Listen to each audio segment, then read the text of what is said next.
तो ये भजन कीर्तन पूजा पाठ वैसे तो बहुत फल है, लेकिन सबसे बड़ा फल यही है कि हम जब जाने वाले होते हैं, जब संसार से विदाई होती है, तब यही भजन कीर्तन पूजा पाठ हमको जगा देता है। दो सिद्धांत हैं हमारे शास्त्रों में, एक अंतिम स्मृति का सिद्धांत है और एक कर्म का सिद्धांत है। तो कर्म वाला सिद्धांत तो शाश्वत है, सबके ऊपर लागू होता है, और अंतिम स्मृति वाला जो सिद्धांत है, अंतिम स्मृति माने कोई कितनो बड़ा पापी हो, अत्याचारी हो, गलत काम में लगा हो, अगर अंतिम समय में भगवान का नाम उसकी जिह्वा से निकल जाए तो भगवान उसी को कारण बना करके उसका उद्धार कर देते हैं। यही अंतिम स्मृति है। लेकिन ये लाखों करोड़ों में किसी एक के साथ घटना घटती है। अजामिल जैसे भक्त के साथ जो दुष्ट था, अत्याचार पापाचार किया था, लेकिन अंतिम समय में उसके मुख से नारायण निकला, भगवान ने उसी को कारण बना करके उसका उद्धार कर दिया। तो ये घटना तो लाखों करोड़ों में किसी एक के साथ घटती है, बाकी घटती नहीं है अंतिम स्मृति वाली। तो कर्म वाला सिद्धांत ही शाश्वत है। कर्म माने भले थोड़ा भजन करो, थोड़ा पूजन करो, लेकिन प्रत्येक दिन करते चलो, प्रत्येक दिन कुछ न कुछ दान पुण्य करते चलो, भजन कीर्तन कथा भागवत सुनते चलो, क्योंकि यही हमारे उद्धार का माध्यम बन जाएगा बंधुओं माताओं। और भगवान इसी को माध्यम बना करके, कारण बना करके हमारा और आपका उद्धार कर देंगे। लेकिन संसार वाले तो बचपन में सिखाया कि धराधाम सत्य है, और जवानी में सिखाया कि अर्थ काम सत्य है, और जब शरीर से प्राण निकल गया तब बताया राम नाम सत्य है।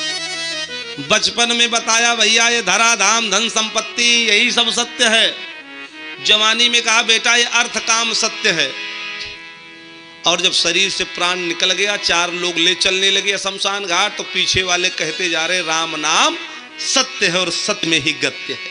अब किसको बता रहे? जब तक जिंदा था तब तक तो नहीं बताया।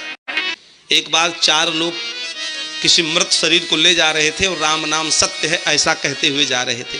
भोले बाबा ने सुना तो उनको लगा भैया ये तो कलयुग के बड़े सुंदर भक्त हैं भगवान के, इस विपत्ति में दुख में भगवान का नाम ले रहे, मेरे इष्ट का नाम ले रहे, राम जी का नाम ले रहे हैं, सब भक्त हैं। लाओ चलो आज अपने भक्त मंडली के साथ हम भी राम जी का नाम लेते हुए चलते हैं, देखते हैं कहाँ तक जाते हैं ये सब। पीछे पीछे भोले बाबा भी भगवान का नाम लेते हुए शमशान घाट पहुँच गए। उधर मृत शरीर को चिता पर लिटाया गया, तो भोले बाबा ने सोचा चलो चल के देखते हैं ये लोग क्या बातें करते हैं आपस में। तो भोले बाबा आ गए, रूप बदले हुए थे, तो देखा लोग नाना प्रकार की बातें कर रहे हैं। एक आदमी ने कहा भैया तुमको कब पता चला कि फला आदमी संसार छोड़ के दुनिया से चला गया, दुनिया छोड़ के चला गया? तो उसने कहा क्या बतावें, हम दुकानदार आदमी, चाबी लेकर के दुकान पर पहुंचे, जैसे शटर में लगाए तैसे फोन आ गया कि फला आदमी संसार से चला गया। भागते हुए यहाँ आ गए, यहाँ फंसे हैं हम, और वहाँ ग्राहक दुकान पे खड़ा होगा। क्या बताएं, हम फंस गए आज। दूसरे ने कहा भैया यही स्थिति हमारी भी है, क्या बताएं। शहर में मकान बन रहा है, लेबर मिस्त्री सब आ गए होंगे। जैसे मैं निकलने वाला था, खा पी करके सोचा गाड़ी स्टार्ट करें, चलें देखें कुछ वहाँ काम, सब लोग आ गए होंगे। जब तक हम रहेंगे नहीं तब तक काम होगा नहीं। इतने में फोन आ गया कि फला आदमी दुनिया से चला गया। भागते हुए यहाँ आ गए, वहाँ लेबर मिस्त्री सब बैठे होंगे, काम धंधा बंद होगा, हम यहाँ फंसे हैं। आज तो बड़ी मुसीबत में फंस गए, देखो आज सब विलंब हो।